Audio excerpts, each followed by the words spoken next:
Yo tengo el placer de presentar la primera mesa de la tarde, primera y última en realidad, como título como tienen a mi espalda. Vamos a hablar de fake news y vamos a hablar de extrema derecha en este país. Bueno, en realidad en Europa. Para eso tenemos... Que el micro no daba más, Ana, pero me lo tengo que comer entero. Bueno, para ello tenemos aquí a dos ponentes de categoría y voy a empezar a presentar a Francisco Sierra.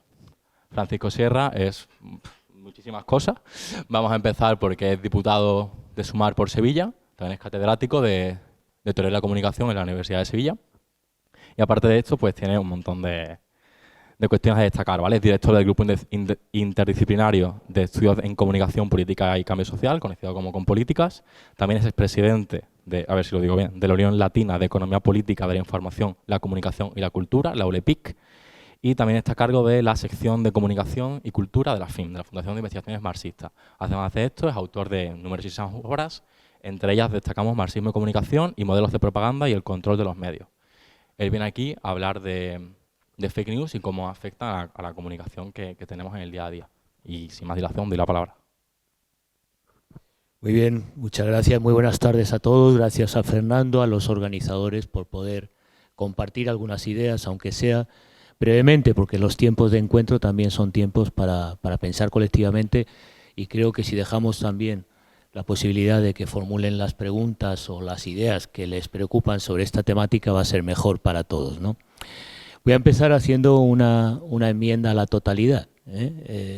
Fake news es un oxímoron en toda regla, porque las noticias, de acuerdo a la teoría del periodismo, la teoría de la información implica un principio de veracidad y, por tanto, no existen noticias falsas. O son noticias o son desinformación, lo contrario a la información de actualidad como novedad.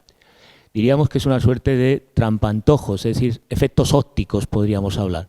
O si me permiten, para ser más exactos, trumpantojos, por Donald Trump, en el sentido del término de que gran parte de la teoría sobre la fake news en realidad es un invento estadounidense. Saben que los medios son de Estados Unidos, la teoría de los medios también es de Estados Unidos, y muchos de los debates que tenemos en comunicación política, como la nueva extrema derecha, viene de Estados Unidos. Y por tanto hay que hacer una suerte de lectura decolonial. Primero la fake news, porque si uno hace una genealogía de la desinformación, descubre que existe, por ejemplo, desde España la guerra de Cuba, inventada en la prensa estadounidense, que hemos tenido sucesivas intervenciones en países periféricos o del llamado tercer mundo por parte de Estados Unidos, en el que básicamente han sido operaciones de guerra psicológica y desinformación. Así que situar la fake news más que como una suerte de virus, epidemia o efecto no previsto de las redes digitales, habría que situarlo en el origen, que parte del periodismo, que parte de estrategias de propaganda, y me van a permitir poner algunos ejemplos. Voy a tratar de señalar las causas, algunas técnicas, y si me permiten, aunque sé que en el programa inicial querían hablar de la oleada reaccionaria y cómo se ha planteado frente al feminismo, lo voy a plantear en un contexto que es el que estamos viviendo, que es la guerra contra Palestina, porque es un ejemplo ideal de cómo funciona el modelo de propaganda y cómo se construye, por ejemplo, las víctimas, como diría Chomsky, dignas y las víctimas indignas. Es decir, una clasificación de los objetos de la información y del tratamiento mediático en términos de desinformación. Como lecciones básicas, primero, el poder de los medios no está en lo que dice, no está en lo que muestra, no está en el tratamiento en términos de agenda setting, no está en el modo de tematizar. El poder mediático está justamente en lo que encubre u oculta, en aquello que no es objeto de tratamiento y visibilidad.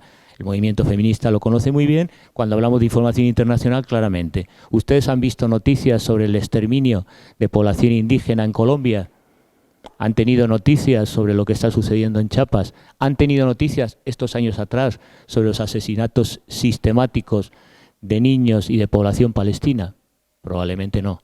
Ni de lo que está sucediendo en Afganistán, ni lo que está sucediendo en Cachemira y de muchos otros espacios geopolíticos candentes. Por tanto, hay lo que llamamos una fabricación de imágenes y causas o estrategias de manipulación como es la descontextualización. Uno de los operativos de guerra psicológica es justamente cercar el foco de mira, la perspectiva, de manera muy limitada. Tan limitada que no comprendemos, por ejemplo, las variables geopolíticas. Ustedes recordarán esa imagen de Afganistán de la mujer liberada gracias a la intervención de Estados Unidos, ¿no? No hubo liberación de la mujer en Afganistán. Sin embargo, sí nos quedamos con una imagen que retrata justamente lo que no trataron los medios, que es el contexto geopolítico, económico que justificaba la guerra. A lo largo del siglo XX, las del petróleo, las futuras en torno al agua o los recursos estratégicos para la transición digital, léase el golpe de Estado en Bolivia, léase los intentos de ascenso de la extrema derecha con Milei en el caso de Argentina. Es decir, la falta de contexto es importante, como la censura, que la ha habido. Y aquí hay elementos importantes o novedosos que se han dado desde la primera guerra del Golfo Pérsico hasta nuestros días. Antes era sagrado el principio de libertad de expresión y la Convención de Ginebra, entre otras medidas, protegía a los intermediarios o profesionales de la prensa. Hoy día se pueden eliminar directamente. En Gaza se les puede liquidar.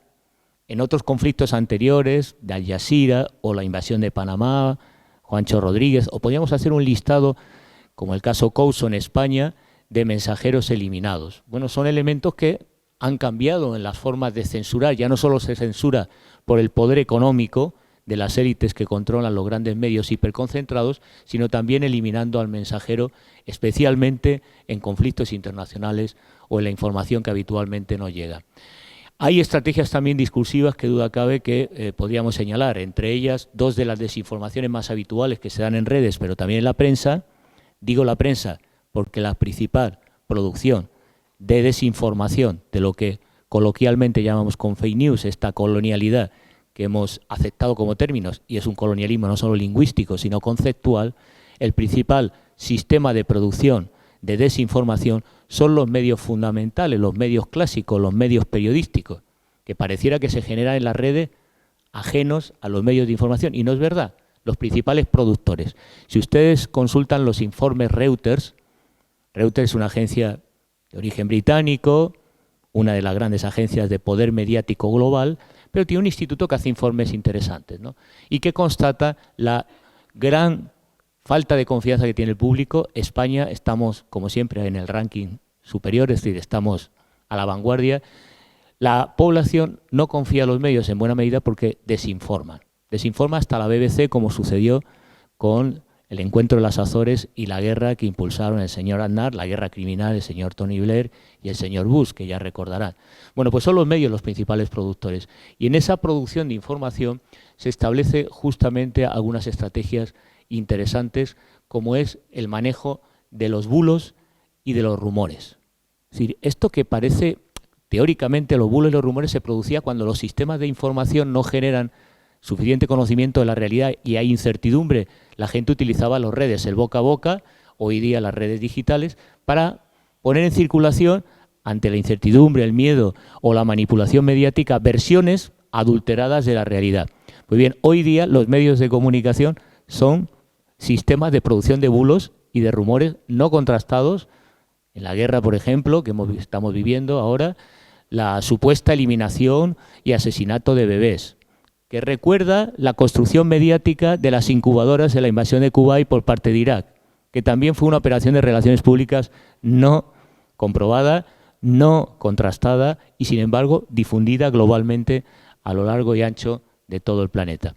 Bueno, añadan a los bulos y los rumores dos problemas de la nueva realidad informativa que tenemos: la inteligencia artificial y la posibilidad de construir imágenes hiperreales que acabamos de regular. Hemos tenido una iniciativa en el grupo parlamentario justamente para impedir este dispositivo de dominio que es construir una realidad falsa.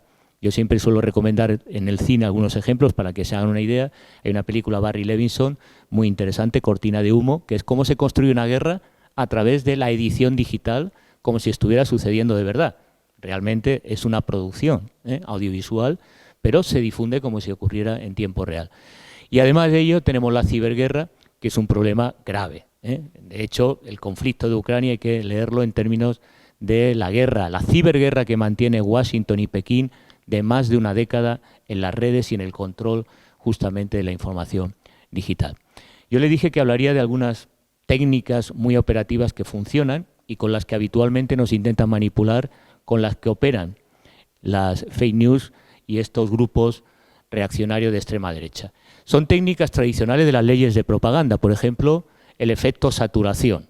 Uno de los éxitos que ha tenido, por ejemplo, en campaña en Argentina, Milei, como candidato organizado de Movement, como todo el movimiento de la extrema derecha a nivel internacional, es la saturación. La saturación de información a través de las redes termina como el efecto gota malaya, conformando ideología, estableciendo un marco cognitivo en el que asumimos un discurso, aunque ideológicamente a priori estemos contra de ese discurso. Es decir, la saturación es un elemento muy utilizado también en propaganda de guerra. Nos saturan de imágenes, incluso de muertos, con lo cual tiene un efecto de narcotización, pero también de aceptación de la realidad como inmodificable, como no sujeto a posibles transformaciones políticas, diplomáticas o del tipo que sea. La repetición, que es un elemento también tradicional de la propaganda de guerra y que obedece a la lógica neoconductista, la repetición modifica la conducta y las actitudes, como la escalada emocional que está teorizada desde la doctrina de shock. Ahora que hemos celebrado recientemente, el pasado mes de septiembre, el 50 aniversario del golpe de Estado contra Salvador Allende, bueno, hubo una estrategia, si ustedes ven otro film que les recomiendo, La Espiral, que hizo Armand Matelar junto con un célebre director de cine, Chris Marker, les recomiendo porque describe muy bien cómo se manejó mediáticamente, propagandísticamente la escalada emocional, para pasar de situaciones de descontento a la reivindicación de un golpe y masacre frente a todo el gobierno del Frente de Unidad Popular y lo que representaba el proyecto de transición democrática, pacífica al socialismo por parte del gobierno de Salvador Allende. Por tanto, la escalada emocional y la doctrina del shock es otra estrategia que se utiliza habitualmente, que están utilizando en estos momentos, incluso para la conformación del gobierno de la nación en este país. Esa escalada de la dificultad de que se destruye el país, de que se va a desvertebrar España, que se está cediendo todo lo habido y por haber a las reivindicaciones periféricas o nacionalistas. Bueno, esa escalada emocional funciona en las estrategias de guerra psicológica y se utiliza políticamente como la regulación social de las amenazas. Hablaba antes de la doctrina del shock. Es decir, si nosotros pensamos que una opción política se va a traducir en efectos negativos para mis propios intereses, evidentemente voy a cambiar de opinión. Un ejemplo clásico que deben estudiar es en la guerra sucia contra Nicaragua en los años 80 que llevó a cabo Ronald Reagan, por la que por primera vez en la historia internacional un gobierno fue condenado por un tribunal penal internacional por esa guerra sucia. Pues bien, ¿qué terminó haciendo el pueblo nicaragüense, mayoritariamente partidario de la revolución sandinista? Votar Violeta Chamorro. Porque había amenazas, evidentemente, que eran implícitas, que si seguían votando sandinismo, el resultado iba a ser guerra, pobreza, destrucción del país. Por tanto, la regulación social de las amenazas potenciales también es un elemento estratégico como el negacionismo. Una de las características, saben, de la extrema derecha es el negacionismo, y esto lo que en Infocracia, Chul-Burhan y algunos otros están hablando del nuevo régimen de verdad. El problema que tenemos con la fake news es que se cuestiona todo principio de verdad. Y esto nos debe preocupar porque los que somos herederos de la izquierda, del discurso ilustrado, de la razón, defendemos justamente el entendimiento, el diálogo, lo que razonablemente es justo, y diríamos en sentido tradicional, bello y además necesario desde el punto de vista social. Pues bien, el negacionismo es uno de los elementos característicos. Hoy en la guerra se niega que hay un genocidio contra el pueblo palestino, se niegan muchas de las condiciones de lo que está sucediendo en este país respecto a derechos fundamentales, como es el caso de la violencia de género, se niegan la realidad del cambio climático y tenemos hasta líderes del Partido Popular que consideran que esos son efectos menores, que en realidad el tiempo nunca ha cambiado. Todos los años siempre hemos tenido oleadas de calor, siempre hemos tenido desastres, especialmente aquí en el Levante, ¿no?, con las lluvias. Nada ha cambiado, ¿no? Como diría Julio Iglesias, la vida sigue igual. Bueno, ese discurso de la vida sigue igual y del negacionismo histórico, político, es una de las características del discurso de la propaganda de la extrema derecha, como la invisibilización. Estos son unos elementos importantes que se utilizan en propaganda, pero también en comunicación política, los apagones informativos. Tenemos un problema realmente de la izquierda, es que nosotros no tenemos medios de comunicación. Y si se hacen apagones informativos, puede quedar una opción política como la que representamos absolutamente inexistente, vacía ante la opinión pública. De hecho, esa operación ya ha empezado. Hay una operación obvia para liquidar la izquierda y para garantizar el reforzamiento de las posiciones del bipartidismo, que es histórico en este país desde el siglo XIX. La diferencia no es de la derecha, que sigue siendo ultramontana como el XIX, pero en pleno siglo XXI.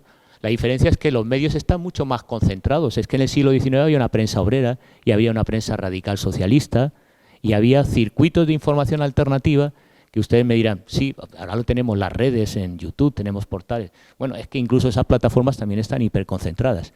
Y esas plataformas, ustedes debieran saber que el éxito de la guerra en Palestina se debe también a que estas grandes plataformas, como la de Facebook, colaboran activamente, no solo Twitter y Elon Musk, colaboran activamente con el Pentágono, con el complejo industrial militar, que es el que define las estrategias de geopolítica e intervención en el exterior. Por tanto, la información internacional hiperconcentrada globalmente, más estas plataformas, pueden imaginar el silencio y apagón informativo que establecen. Esto se ha estudiado en el caso del golpe de Estado o del impeachment contra Dilma Rousseff en Brasil y en otros contextos donde ha habido una intervención activa de la opinión pública en contra de los golpes blandos y donde han actuado de manera unísona, como lo están haciendo también a la hora de eliminar. Les pongo un ejemplo. Yo en mis clases utilizaba justamente un documental de John Pilger, que recomiendo, un gran periodista y también un defensor de la libertad de expresión estadounidense. Él hizo un documental sobre el tratamiento de la información israelí y palestina en el conflicto. Y demostraba en ese documental cómo los grandes poderes, lobbies sionistas han logrado marcar una agenda para invisibilizar la causa palestina y reducir, como los territorios, a la mínima expresión la reivindicación del pueblo, como sucede con el pueblo saharaui y otros que están sometidos a esta geopolítica internacional. Pues bien, ese documental de John Pilger, que yo utilizaba en mis clases, no está en YouTube. Ustedes, si lo intentan recuperar, no lo van a encontrar. Tampoco van a encontrar otro en el que se demuestra cómo la Fox apoyó, impulsó y subió a la presidencia a Trump en su papel, primero con el Tea Party, con otras fuerzas, que es el origen de lo que es hoy el trumpismo. No lo van a encontrar en YouTube. Esto de que las redes son abiertas, plurales y podemos encontrar cualquier material, no es verdad. Operan, median. Hay un debate en la Unión Europea para que tengan claro cómo moderan esos contenidos y que, por tanto, cumplan un principio básico, razonable, transparente, de cómo están actuando estas grandes plataformas digitales. Por tanto, el apagón informativo del silencio, apliquen los dos, el del modelo de propaganda de Chomsky, la concentración de propiedad de los medios, que es intensísima y, por tanto, sin pluralismo. Si hablamos de España, no hay pluralismo informativo. Y junto a ello, las plataformas que también están hiperconcentradas. Es decir, diríamos que prácticamente 10 actores transnacionales concentran más del 90% del flujo de la información internacional. No es palestina, no es saharaui, ni siquiera española. Somos dependientes tecnológicamente, somos subalternos informativamente, somos una colonia de Estados Unidos, no solo por las bases militares, sino también por las bases mediáticas y por las grandes plataformas de información. Por tanto, ese es el escenario en el que estamos. Y hay algunas otras estrategias que son preocupantes, que se utilizan ilícitamente si hablamos del feminismo y de la violencia de género, como es la objetivación del otro, el discurso de que los palestinos son animales y por tanto hay que atacarlos, haciendo una operación metonímica, una parte jamás por el todo, que suele ser habitual en la propaganda de guerra. Y junto a ello, tres elementos que quisiera, con ello termino, señalar. Uno no voy a detener mucho porque seguramente Paula, que es su especialidad, la de su tesis doctoral y que probablemente lo desarrolle, que es la fotografía y las posibilidades de modificación de imágenes que tenemos ahora en la era digital. La era digital se podría definir como la era del montaje. Y esto, que lo estudió ya Walter Benjamin, hoy da muchas posibilidades porque podemos recrear artificialmente, con la inteligencia artificial, con programas como DALL-E 2, pues todo tipo de posibilidades, ¿no? Se ha utilizado mucho de manera recreativa en el uso cotidiano. Ha habido ya casos graves, por lo que hemos iniciado ya un proceso de regulación, una proposición de ley, como es el caso de Almendralejo, y vemos más simpáticamente el tema de usos publicitarios. Pero claro, aquí hay muchos elementos que tienen que ver con derecho a la imagen, que tienen que ver con derechos fundamentales, y si hablamos desde el punto de vista de la desinformación, es un elemento poderosísimo. Yo les citaba antes la película de Barry Levinson, Cortina de humo, de un ejemplo de cómo se puede construir una guerra simplemente editando digitalmente. Bueno, pues la inteligencia artificial en la manipulación de imágenes plantea un reto clave porque en esta infocracia, en este nuevo régimen de información, el valor documental, testimonial, se pierde cada vez más. Se pierde el rastro de lo real y se pierden las modificaciones de vínculo entre la representación y lo representado. Y este es un problema no solo filosófico teórico, es un problema práctico en el que estamos. ¿Cómo defendemos la verdad? ¿O cómo defendemos la realidad, la evidencia?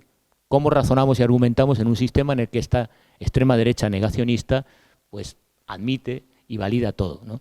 Lo más extremo es un debate parlamentario, creo que fue en Murcia, en el que un parlamentario o un concejal pues directamente puso como testimonio una declaración de Ortega Smith grabada en un audio, un WhatsApp, para argumentar en sede pública de representación sus propios intereses o principios a este respecto. Bueno, esos son problemas de la política de representación y el giro lingüístico que hay que discutir. Segundo, el sesgo de fuentes. Tenemos un sistema mediático no solo concentrado en propiedad, sino muy sesgado, por razones de género, por razones de clase social, por razones también incluso territoriales. Si gran parte de este país no existe mediáticamente. Llueve en Madrid y parece que está colapsado todo el país, aunque esté diluviando en el sur o en el Levante. Bueno, pues esa concentración de fuentes de información se opera a todos los niveles, en información política, económica, hasta la información deportiva. Y el sesgo de fuentes lo que viene a decir es quién habla, quién tiene representación y desde dónde, desde qué posición territorial, de clase, de género, racial estamos hablando. Así se construye gran parte de los relatos que circulan y consumimos habitualmente. Y no solo, ojo, en el periodismo, también en la publicidad, también en la industria de entretenimiento, en las series, en las grandes plataformas que consumimos como Netflix. Ese sesgo de las fuentes evidentemente es fundamental, como lo es fundamental también, y con eso termino, uno de los elementos característicos de la sociedad del espectáculo, que es la banalización. Si un aspecto es preocupante de la extrema derecha es la banalización del mal y la banalización de la barbarie. Forma parte de la industria del espectáculo. El espectáculo necesita el horror y necesita sorprendernos.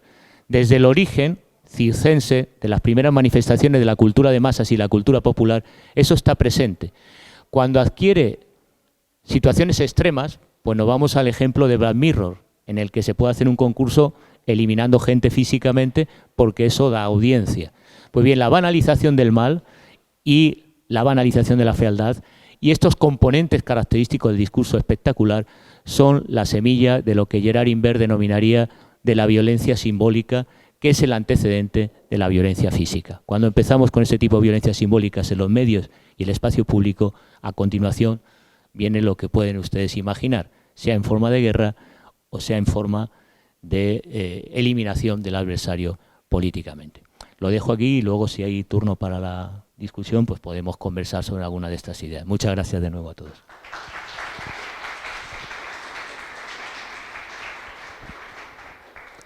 Muchas gracias a ti, Francisco, y si se respetan los turnos también como lo has hecho, estoy seguro que hay un momento para debatirlo.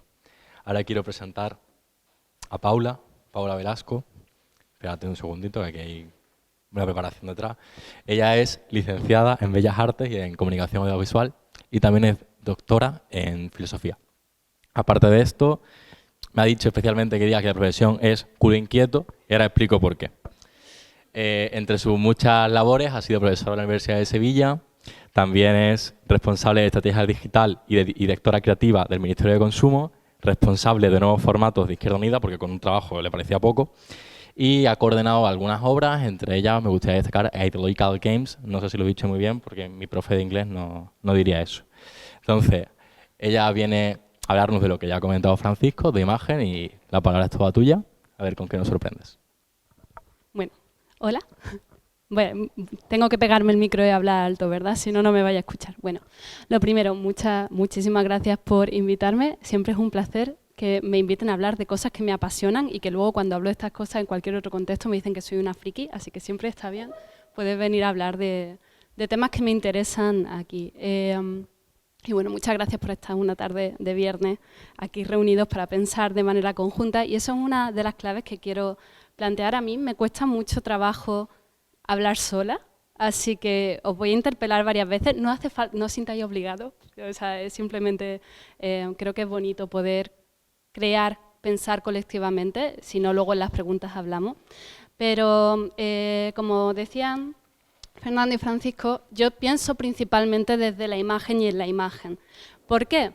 Porque, no sé, antes ha dicho Francisco una cosa que me parece muy interesante y es que al final recordamos principalmente en imágenes. Si pensáis en algunos conflictos, seguro que os vienen directamente imágenes a la cabeza. Si pensáis en la guerra de Vietnam, ya no sé ponerlo bien. Sí. Ah, vale. Bueno, gracias. Si pensáis en la guerra de Vietnam, probablemente os venga la imagen de la niña del napalm y el uso que se le dio a esa imagen. Si pensáis, por ejemplo, en el caso de los refugiados de Siria y la muerte de los niños, pensaréis en Ailán. Recordamos principalmente en imágenes y eso hace que las imágenes tengan una capacidad epistémica fenomenal. Y por otra parte, la imagen tiene una connotación, la imagen fotográfica especialmente, tiene una connotación de veracidad o de perseguimiento de lo real, diferente a otro tipo de imágenes o otro tipo de contextos. ¿Por qué? Porque la imagen, normalmente cuando pensamos en una imagen fotográfica, pensamos en una imagen que no ha pasado por una subjetividad. Es decir, cuando leemos un texto en prensa, cuando vemos que, por ejemplo, El Español ha publicado una noticia o cualquier cosa, ya no vemos venir de dónde viene, porque identificamos la subjetividad que hay detrás de la noticia. Sin embargo, en la imagen fotográfica partimos de una premisa, de un mito, que es la reproducción mecánica de la realidad. O sea, confiamos en que la fotografía directamente nos va a mostrar lo que es real. De hecho, en teoría filosófica de la imagen muchas veces se debate sobre la posibilidad de generar ficciones desde el punto de vista fotográfico o por medios puramente fotográficos. Si no hay algo delante de una cámara, yo no puedo fotografiarlo. Por lo tanto, no soy capaz de fotografiar ficciones, soy capaz de mentir. Decía, no recuerdo ahora mismo quién, pero había alguien que decía que no existen las fotografías falsas, sino los fotógrafos mentirosos. Es decir, alguien que te diga que está fotografiando algo que no ha existido realmente.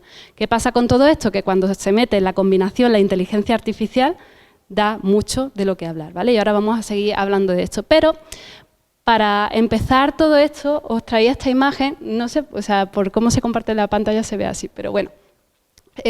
Porque me gusta mucho y la utilizaba en mi tesis también para plantear un poco la problemática que creo que hay detrás de cómo vemos y consumimos imágenes, ¿vale? O sea, aquí veis a un señor, ¿no? O sea, una imagen en blanco y negro. Entiendo que probablemente pensaréis, vale, es un retrato de un señor con unas pintas así un poco Disco Elysium, ese rollo así como, no sé, sabe muy bien. A mí esta fotografía me encanta porque es un cuadro de Chuck Close hiperrealista. Es una pintura, no es una fotografía, pero es tan realista que es percibida como una imagen fotográfica. ¿Qué pasa? Que hay un sesgo por el cual nuestra percepción de la imagen cambia notoriamente cuando descubrimos que realmente no es una fotografía, sino que es un dibujo. Si fuese una fotografía, identificaríamos claramente los rasgos de esa persona como rasgos reales. Al ser un dibujo, confiamos en que esté pasado por una subjetividad. Entonces, eso ya va a marcar una cosa que creo que es clave y que nos va a dar luego también como muchas ventanas a solucionar posibles conflictos que se generan a través de la imagen fotográfica y cómo podemos conocer la realidad a través de la imagen, que es nuestra percepción y nuestra forma de relacionarnos con la imagen. De cómo nosotros nos posicionamos frente a la imagen podemos variar muchas cosas y creo que eso es muy significativo de cara a la posibilidad de escapar de todos los conflictos que generan las fake news. Os he traído principalmente imágenes que seguro que visteis en su momento. O sea, esto llegó a ser portada, creo, cuando se hablaba de si Yolanda o no Yolanda y tal. Se creó esta imagen con una inteligencia artificial en la cual se mostraba a Pablo y a Yolanda. ¿Qué pasa? La imagen está marcada como un montaje y en el pie de foto aparece como tal. ¿Cuál es el problema que se suelen generar con este tipo de imágenes? La descontextualización, porque ya no solo aparece en redes, sino que aparece también, no aparece solo en prensa, sino que se distribuye en redes y normalmente el problema que tienen este tipo de imágenes es que se acaban descontextualizando. No voy a profundizar mucho en esto porque daría para otro tema más, pero creo que es importante también entender que las imágenes hoy en día no son solo imágenes planas, sino que estamos hablando de imágenes con metadatos, lo cual nos facilitaría también adjuntar un contexto. Y de hecho hay aplicaciones que se dedican a eso y puede ser una posible solución a todo el conflicto de las fake news. Pero vamos a seguir avanzando. No sé si visteis también estas imágenes, ya que hemos hablado de Donald Trump. También genera... Es que se ve muy mal. ¿Veis algo ahí? Bueno, si no, seguro que la habéis visto en algún momento. Generadas con inteligencia artificial, en las cuales, pues, mientras que mejor, así me siento como más en la intimidad con vosotros. Sí. Bueno, igual, claramente, porque sabemos que es poco probable que estas imágenes se den y porque perceptivamente hay algunas cuestiones que nos derivan a que pueden ser imágenes generadas por inteligencia artificial, tenemos ya ese punto de partida de no confiar en lo que estamos viendo, ¿no? Pero por norma general el problema que tienen las imágenes generadas por inteligencia artificial es que son completamente indistinguibles de imágenes no generadas por inteligencia artificial.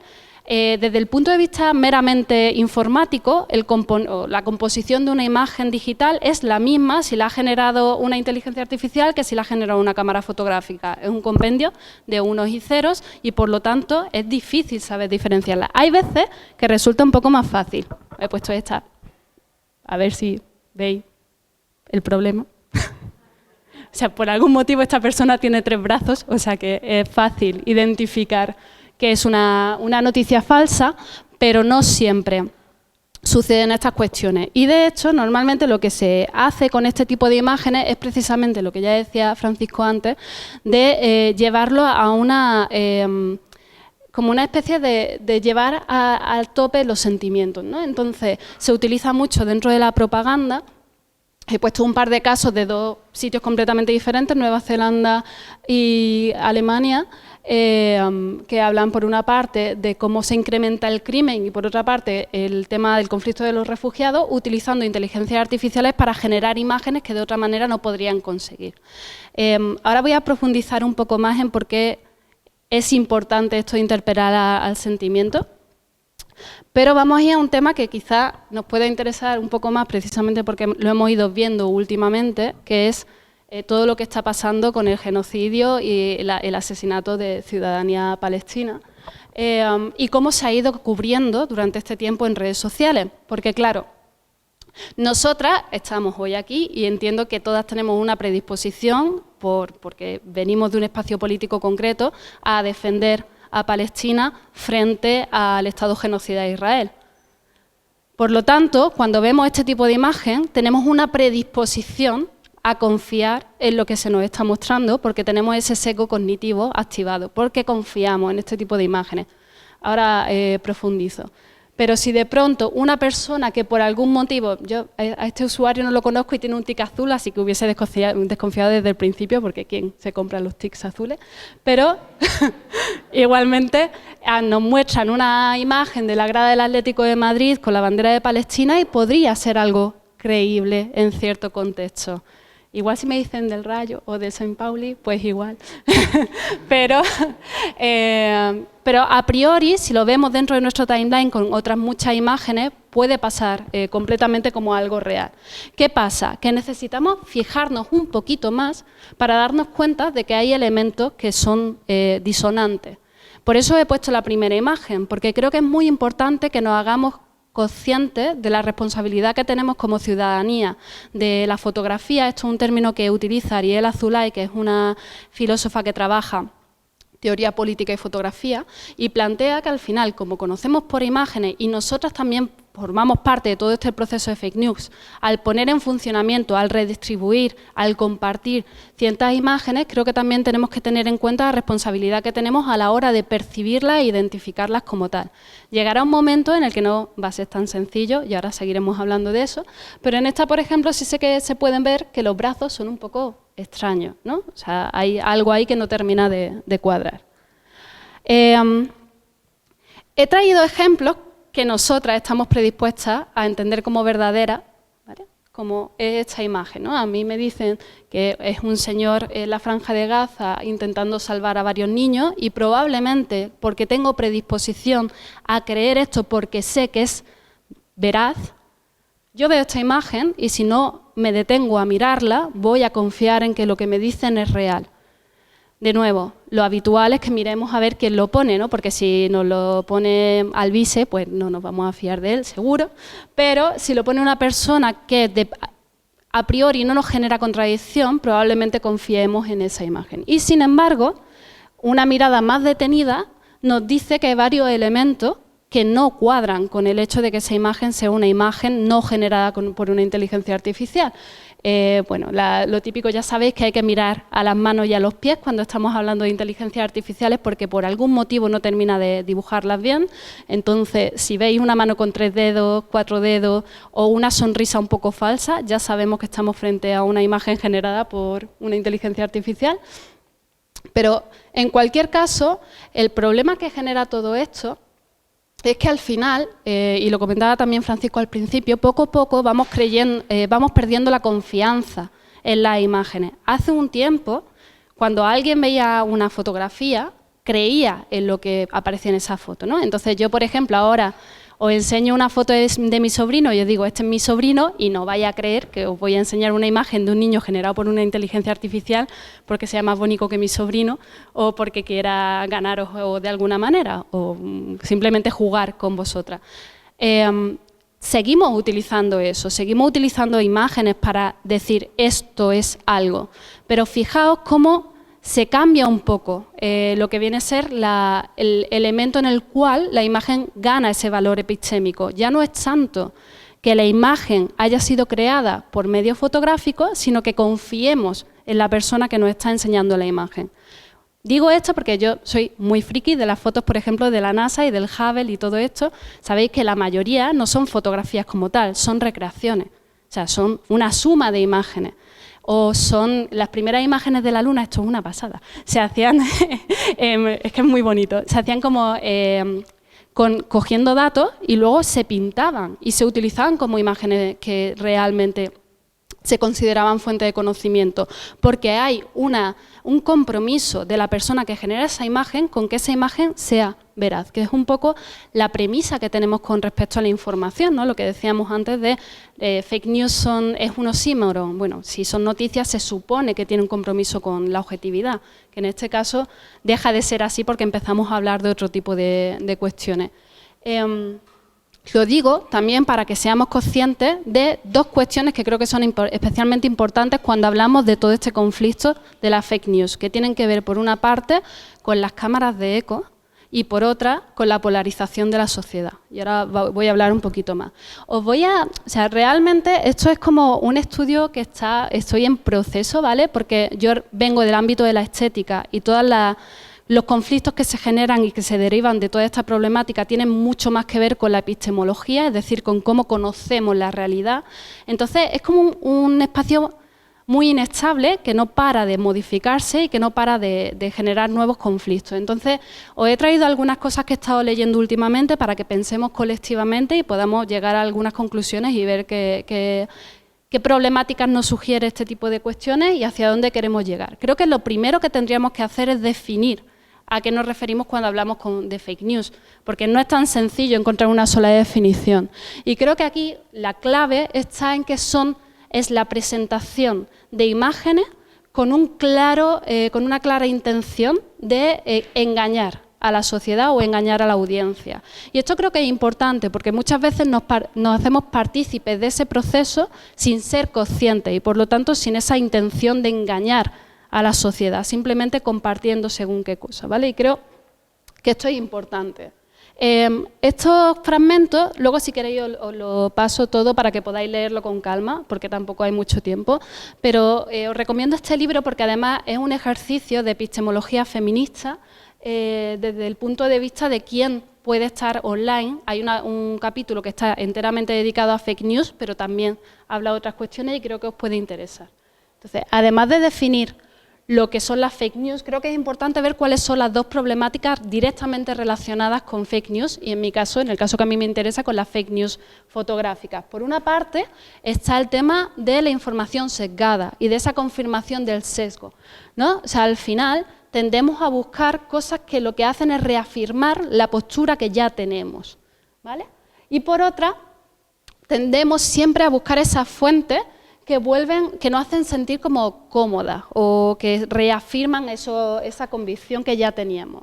Lo cual hace que las fake news crezcan todavía más, porque si al final tú ya vas buscando con una predisposición a algo, si lo encuentra le va a dar difusión. Esto se vio mucho con todo el tema del negacionismo, el COVID y todas estas cosas. Se vio muy bien cómo se articulaba y creo que en el caso de lo que está pasando ahora mismo en Palestina también se ve muy bien, porque es claramente evidente cuando alguien está intentando defender a Israel con argumentos que no tienen mucho sentido, pero bueno.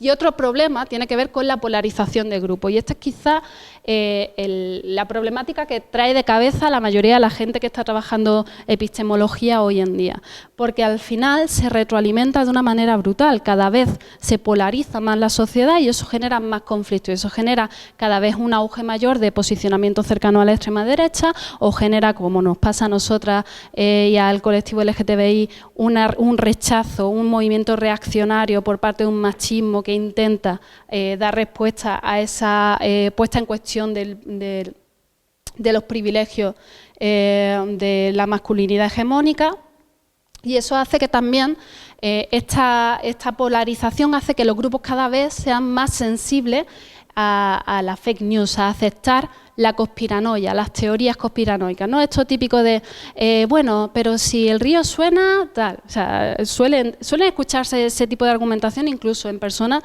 relacionadas con la información. Incluso dentro de entornos periodísticos he llegado a escuchar este tipo de cosas de, yo no me creo esto, pero si todo el mundo está hablando de esto, a lo mejor es que hay algo que tenemos que tener en cuenta. Los problemas de la fake news. Para empezar, Internet, o sea, los medios de comunicación, por supuesto, pero Internet, las redes sociales son unas cámaras de eco ultra potentes. Es muy difícil salir de esa cámara de eco y eso hace que se polarice aún más la situación.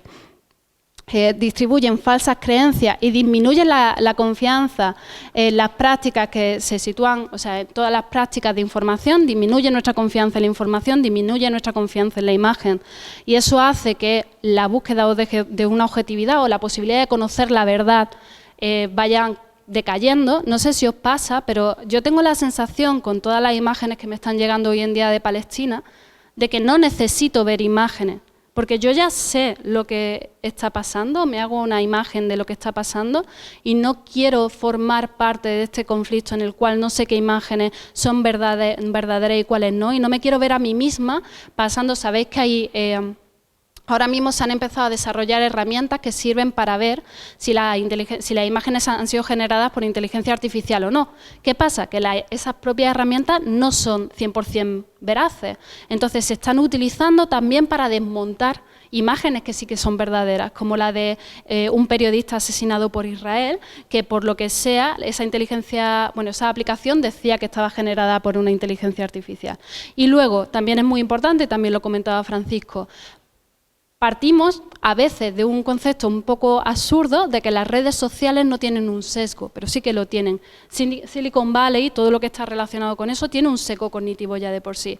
Twitter es probablemente el espacio más tóxico en el que se puede estar hoy en día, más si eres mujer, por ejemplo. La mayoría de las mujeres que conozco que están en estos espacios intentando defender según qué tipo de postura han ido abandonando poco a poco Twitter porque no era un espacio sano ni saludable para ellas.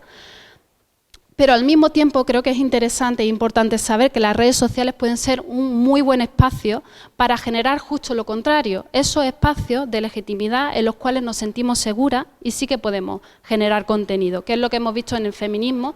Hace poco en la fiesta del PC hablábamos con Cristina Fallarás sobre cómo, precisamente a través de su Twitter y a través de su Instagram, pudo compartir historias que ponían en evidencia el machismo y el sesgo de género que había en el periodismo clásico. Y no me voy a profundizar en esto porque me queda 5 segundos, pero creo que es importante también un texto que os dejo también por aquí, que es sobre la polarización y cuestiones de moral. Creo que cuando hacemos un juicio moral siempre partimos de la base de, como muy kantiano, ¿no?, de que ese juicio debe ser universal y eso genera mucho conflicto. En este texto especialmente es interesante porque ponía justo el conflicto Palestina e Israel y me parecía interesante ver cómo se partía de la idea de que los dos juicios morales tenían igual valor, como si esa equidistancia fuese lo moralmente correcto.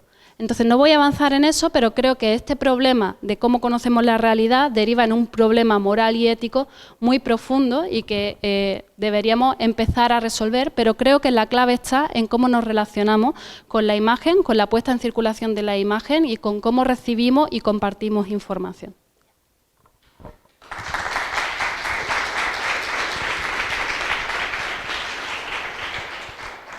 Pues Paula, muchas gracias por la presentación y también por ajustar también el tiempo. Se agradece mucho. Y ese ajuste al tiempo nos permite ahora tener unos 15 minutos para tener preguntas. ¿Quién se anima? ¿Alguna duda? ¿Alguna reflexión? ¿Algo que queráis compartir? Más manos, ¿no? Por favor. ¿Sois demasiadas? Vale, una pregunta técnica. ¿Doy el micro o hay otro micro? No doy el micro. O sea, doy el micro. Aquí paso de presentador a asesor de sala. Así que, por favor, unimos 3, 4 preguntitas. Sí. Unimos 3, 4 preguntitas y respondemos. Tengo una pregunta... No, perdón. Quería hacerlo de... No es una pregunta, es una reflexión. Nada, muchas gracias. Es muy importante que podamos iniciar la escuela con esta reflexión tan a la orden del día. Y yo solo quiero problematizar con algo, porque sí que habéis comentado el tema de derecho a la verdad y todo este tema, ok, cómo lo trabajamos y cómo lo llevamos a la esfera institucional, cómo lo elevamos a los espacios, cómo convertimos o cómo lo sacamos del ámbito de... porque está todo el rato la cuestión esta de la lucha contra las fake news o también como una amenaza a la propia democracia, ¿no? Pero no es tan frontal la defensa de la verdad, o a mi juicio me lo parece que no hay una posición tan nítida de la defensa al derecho a la verdad, ¿no? O sea, personalmente sí lo veo planteado por algunos líderes, sobre todo latinoamericanos, pero es cierto que para mi gusto está demasiado ausente. Así que, bueno, pues quería escuchar vuestra opinión al respecto de esto y cómo lo deberíamos trabajar. Yo creo que va a ser más eficiente que reunamos unas cuantas palabras y que ahora se contesten. Así que, ¿alguien más quiere comentar algo?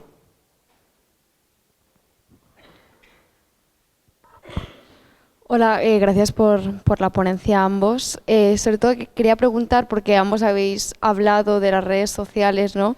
Y que las compañías que tienen la propiedad de estos medios masivos de manera manifiesta colaboran y se alían con lobbies, y además somos todos conscientes de que el algoritmo no presenta de la misma manera todo tipo de contenidos y que evidentemente hay un sesgo que el contenido proclive a las izquierdas sufre muchísimo, ¿no? Y que incluso con el conflicto ahora, con el genocidio de Palestina, muchos influencers notaban que aunque tenían muchas interacciones, cuando empezaban a compartir posts de Palestina, bajaban de manera muy significativa y se está llamando shadow ban, ¿no? Entonces, ¿cómo, incluso si los creadores de contenido masivo sufren este castigo por denunciar este tipo de genocidios, cómo como usuarios, de manera práctica, podemos colaborar a que este sesgo sea menos o que este contenido de alguna manera se comparta más? Porque en los medios masivos está claro que somos totalmente pasivos y somos espectadores, pero en las redes sociales ya hemos visto que hay algún tipo de interacción mínima, y quería preguntaros cómo podemos, como usuarios, combatir el algoritmo.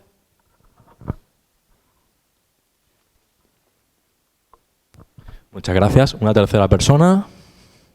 ¿Alguien más se anima? En tal caso, ¿quién empieza? Bueno, sobre el tema de la verdad, en fin, es un tema estratégico. En este país estamos defendiendo justamente el tema de reparación, memoria, con la Ley de Memoria Democrática, de justicia, verdad y reparación, ¿no? Bueno, es un tema epistemológico, pero es un tema político fundamental, y que forma parte de política pública, y que de algún modo hay que hacer una autocrítica, porque en la izquierda hemos asumido también ciertos discursos postmodernos que son discursos básicamente contra la Ilustración.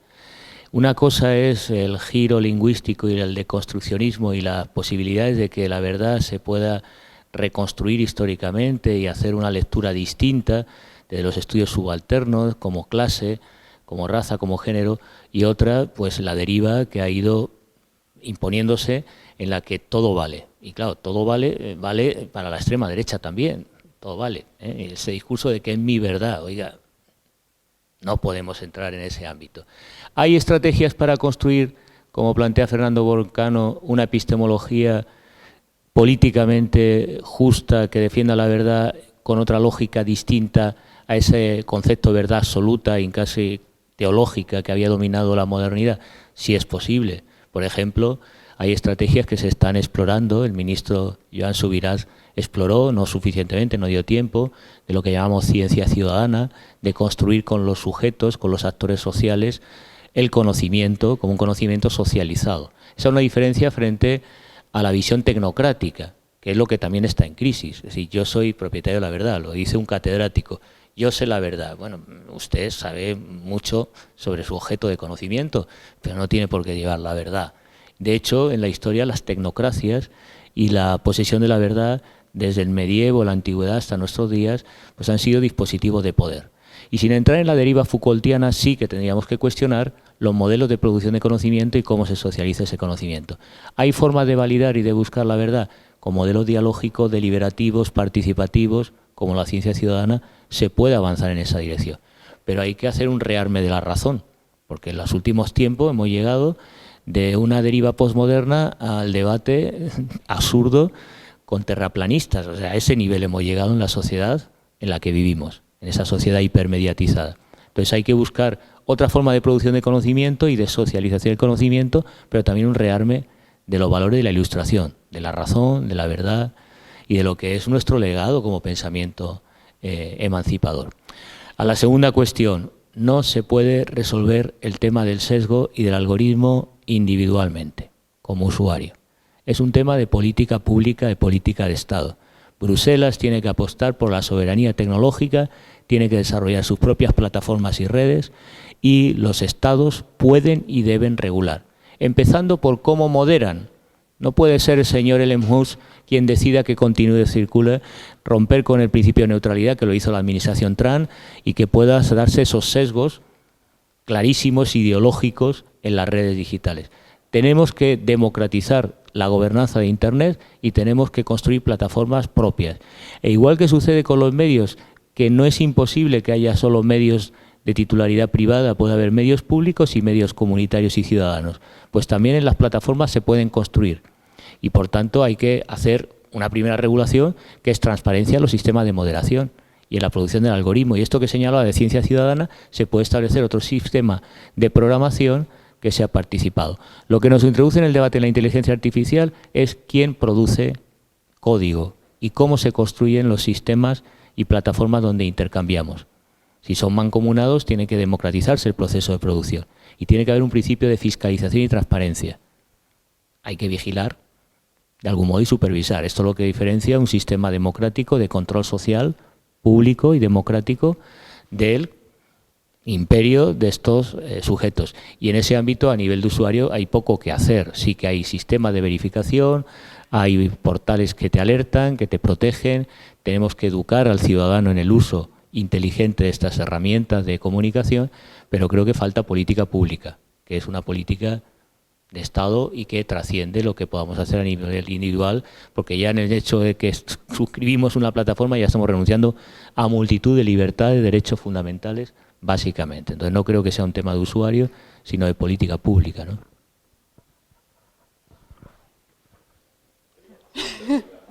Es que así he hecho estiramiento ya.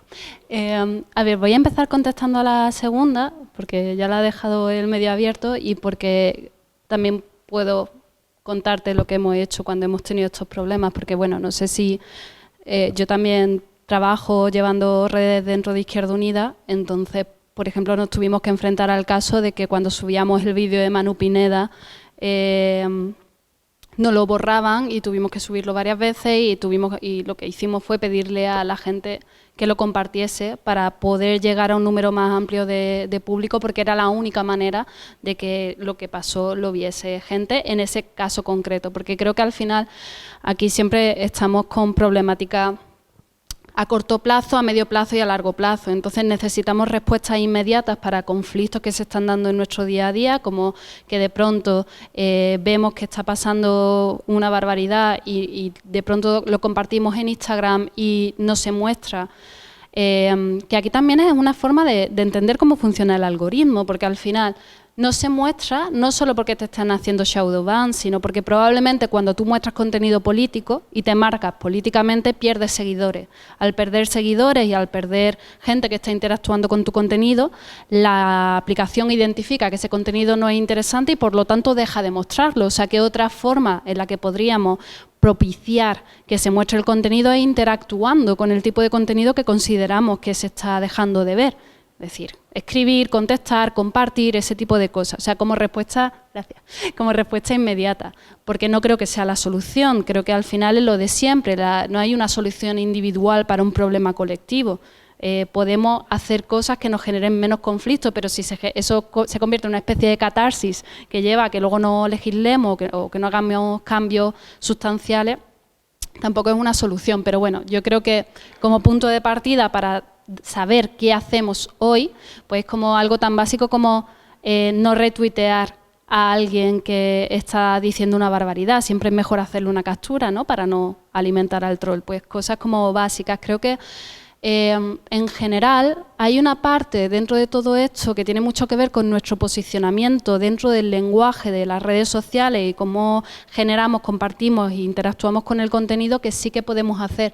No es la solución, pero no está de más. No está de más saber, por ejemplo, que te puedes meter perfectamente en los metadatos de una imagen y ver cómo se ha creado parte de esa imagen o si hay algo raro en el código o cuestiones así. No está de más saber que hay aplicaciones, por ejemplo, que si queréis utilizar una fotografía, porque bueno, esto es una tontería, pero igual os sirve en algún momento. Si intentáis utilizar una fotografía que hayáis tomado con vuestro móvil en cualquier contexto, en un juicio o algo así, probablemente no os la dejen usar, porque no tenga la información suficiente como para saber que esa imagen es veraz. ¿Qué se hizo durante todo el movimiento Black Lives Matter? Utilizar una aplicación que lo que hacía era triangular la información, encriptar dentro de la imagen información sobre el posicionamiento, dónde fue tomada, en qué sitio fue tomado, con la hora y tal, para que esa imagen tuviese validez como prueba. Desde el movimiento del Black Lives Matter nos enseñaron mucho sobre cómo utilizar y cómo leer imágenes, no solo cómo crear, también cómo leer. Entonces creo que ahí hay una posible solución que está un poco más cercana a nosotros que esa posibilidad, o esa necesidad que tenemos de legislar y y lo discutíamos el otro día, ¿no?, que a mí me parece que, por ejemplo, la mayoría de las medidas que se toman con respecto a las imágenes creadas con inteligencia artificial llegan tarde, son a posteriori.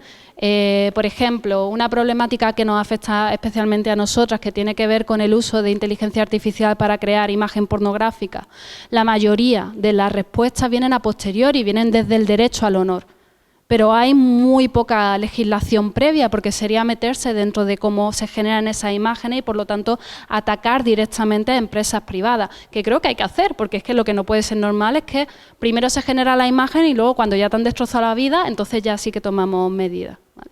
Y luego, con respecto a la primera pregunta, estoy bastante de acuerdo con lo que planteaba Francisco. Yo sí que diría que creo que es importante, y siempre ha sido importante, al menos para mí, el entender que algo no es verdad con mayúscula como concepto canónico, como categoría filosófica, como se trabajaba en la Ilustración, y que ya probablemente nunca lleguemos a confiar otra vez en las cosas como se confiaba antes, por la deriva que ha tomado la sociedad, pero sí que creo que es importante entender que hay elementos que tienen que ver con lo veraz. O sea, si nosotras estamos viendo algo, o de dónde sacamos la legitimidad de un discurso, o por qué tiene una imagen valor epistémico, realmente hay elementos que nos hacen pensar que algo podemos considerarlo una verdad, pero también porque tú decides confiar en una persona concreta o decides confiar en un colectivo concreto.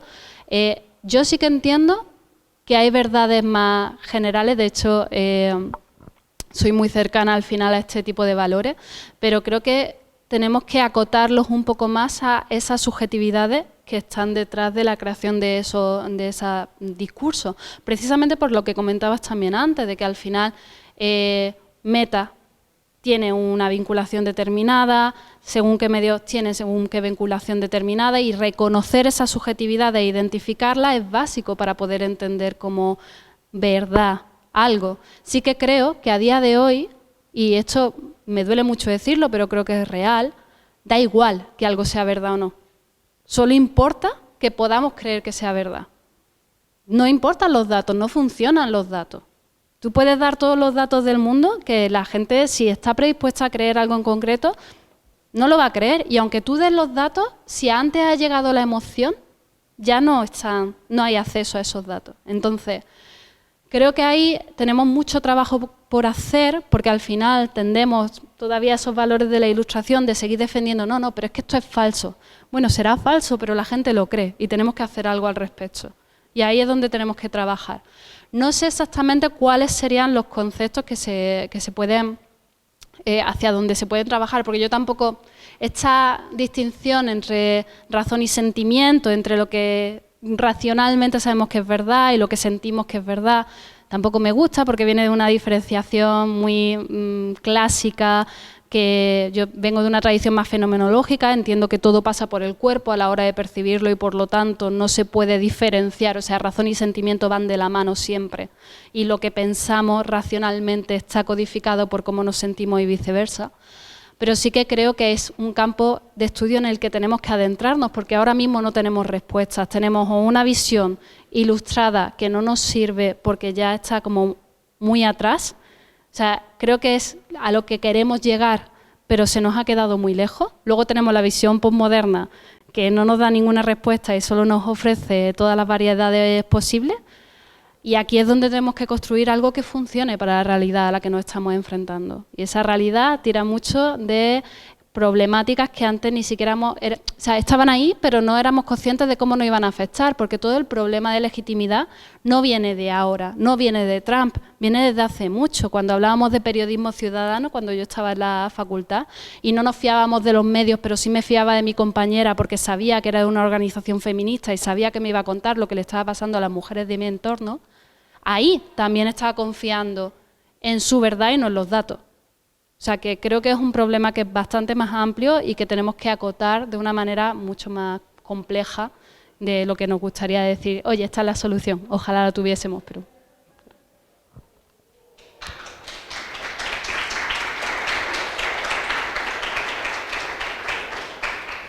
Pues muchas gracias a ambos. La verdad es que no hay tiempo para más preguntas, así que se acabó. Si alguien quiere sí, se acabó.